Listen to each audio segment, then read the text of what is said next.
This is another area of arrogance which came up. There was times I knew how drunk I was the night before, and when I got into my car to go to work the next day, I shouldn't even been in that car. Yes. Well over the limit. And I've told you how much I used to drink before. And I drove with a certain amount of arrogance because I thought, well, if I get stopped, he'll probably be a Mason anyway, so they'll just escort us to work, and that'll be that. Yeah. Handshake, give them the sign of distress, and that'll be that. You know, and I mean, this is what happens sometimes in courtrooms. You know, you'll see the old sign going across the head. That's the sign of distress. That means I'm a Mason. Don't charge me. And that's how it works, really. So, but yeah, loads and loads of stories about. And of course, this again is another thing which comes up on the side of, you know, can Freemasonry be compatible? Because righteousness is of God. In other words, we don't wink at sin. No. We would seek to help that person, but they would still have to have whatever was coming to them according to their deeds. They would still have to have that from you know. But righteously, we would seek to help them too. That seems a little bit unrighteous, doesn't it? It does. Yeah, it is. Yeah. Jean from Essex. Hi, Jean. Hi there, Doug. How you doing?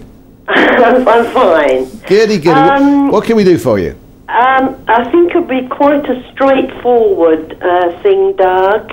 I've only just I hate people saying that to me. Carry on.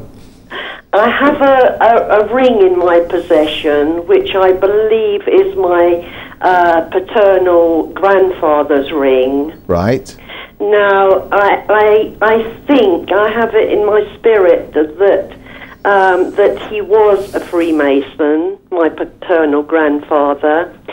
The ring has two items which I would have found in my geometry books, I'm sure, at school. Square and compass. Square and a compass. Square with a G in the middle. Yeah. That is Freemason. Well, that's a sure sign. Carry on. Yes, that's a sure sign of Freemasonry. Yes. Right.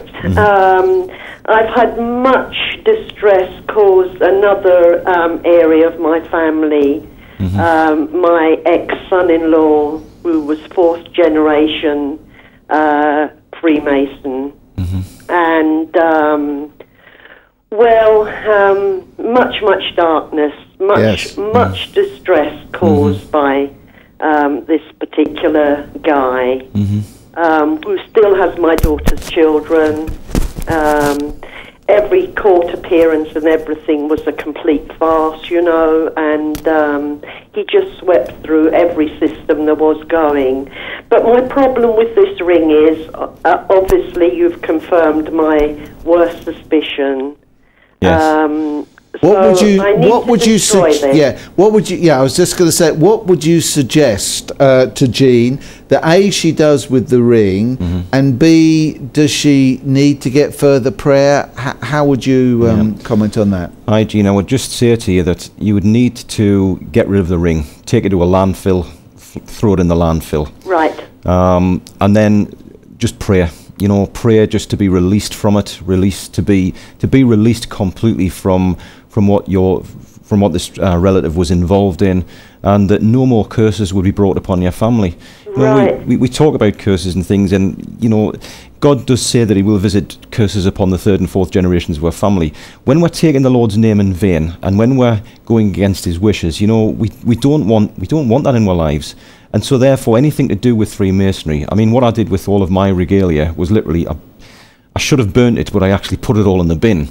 And you know, there was a lot of money's worth went into that. Absolutely, and for me, my pride was in my money. And you can't burn a ring. No, but you can certainly put it in a landfill. Yeah. Or you can throw it in a lake. Just get rid of it. And I think the thing which is important, and certainly it probably would be good if you had one or two people that were with you that know that, is to really just pray very specifically, very definitely, closing the door on anything from the past, and really just allowing the Lord to fill in any vacuum, close it all down, seal it all off, that you would be freed from anything that might be there as a result of what's been going on.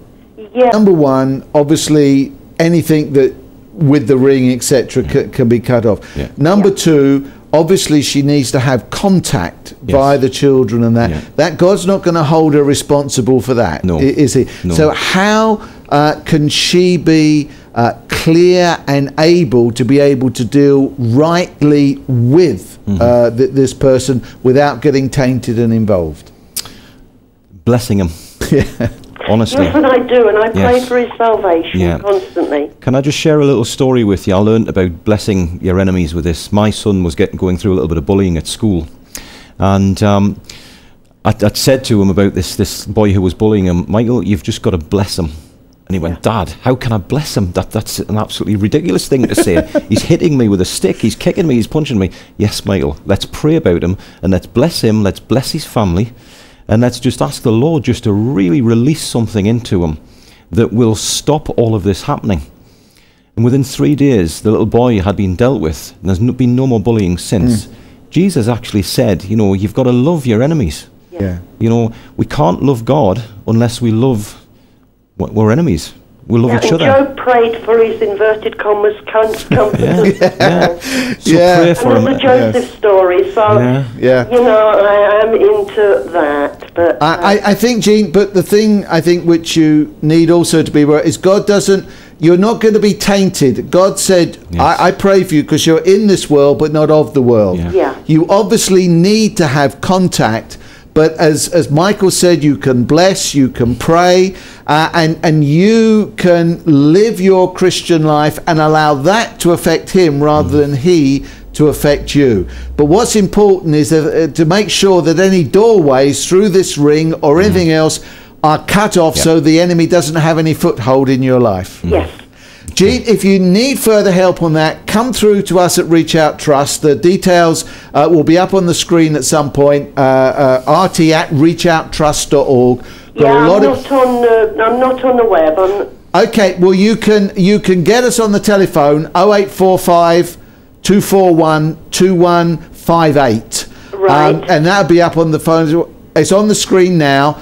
You can get hold of us on that, and we will be able to help you if you need further help there. I'll be able to put you through to Michael if you need. Anything you need help there from us, make sure you come through to us at Reachout Trust and we'll help you with it. Bless you. Thanks ever so much. Okay, Jean. Thank you so much. God bless. Can you tell us whether you've done any in-depth research into Freemasonry, Illuminati, New World Government Plan? Is it true that all world leaders are part of this plan? You know, and is the royal family involved in the Illuminati? How do you fit in that conspiracy theory? Fully, completely, partly? What have you found out about it? I've read. Take a deep breath. I've read so much about it. You can look at everything from sort of the American dollar with the crest on the dollar, with the, you know, the pyramid on the dollar, and you've got all sorts of things. The all-seeing eye. Whether or not the royal family are members of the Illuminati, I don't know. But what I do know is that the Duke of Kent is the Grand Master of Masonry in England. It's hard to say whether we're going to get into these conspiracies. I know that Barry Smith talked a lot about how Freemasons were involved in all of this, and they've set up other. There are higher degrees again than the 33 degree Masons, and I do believe that there are powers working through some men who are working at government level to bring about a new world order. I think there has to be, because it's it's God's plan that, you know, at the end, in the end times, that there will be a new world order. There will be the Antichrist. There will be and so on and so on. Whether or not it's the Illuminati, I don't know. I suppose there's a lot of coincidences around when the Illuminati were formed. It was the same time as the American Declaration of Independence was, and that's how they got the thing on the dollar, and then you've got the saying that it's not an eagle on the dollar, it's a phoenix, and there's 33 feathers on one side and 32 on the other. I've never counted them.